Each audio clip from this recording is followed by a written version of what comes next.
الفنانة نسرين نهار، بطاقة تعريفية. نسرين النهار أبو الهيجة من طمرة، فنانة تشكيلية ومعلمة فنون وتربية بالفنون. أنا اشتغلت على المنحوتة هاي خشب، اشتغلت عليها، عملت هون البيت الاحتواء والشجرة، وعملت النجاحي امرأة ناجحة بالصورة بالخشب، والبيت حدها والشجرة اللي هي العيلة احتواء، اسمها انعكاس الذات، احتواء لكل العيلة. وكمان في لوحة تانية اللي هي الغزال كمان تابعة للصورة الثانية للشغل الثاني. طبعا الشغل كان كتير حلو وكتير كان تعبيري، وحاولت أعبر أكتر عن البيت حاولت أعبر أكتر عن البيت والاحتواء والأولاد والعيلة. نسرين، أول مرة بتشاركي في معارض؟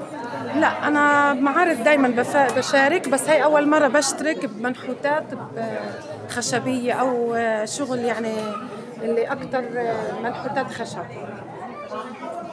شاركتي في معارض دولية؟ لا، برا ما قدرتش أشارك، كان في يعني في كثير طلبوا إنه أشارك بس ما قدرتش.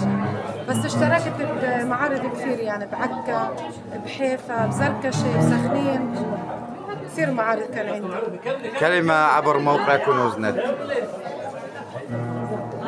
شكرا لكم على اللقاء الحلو.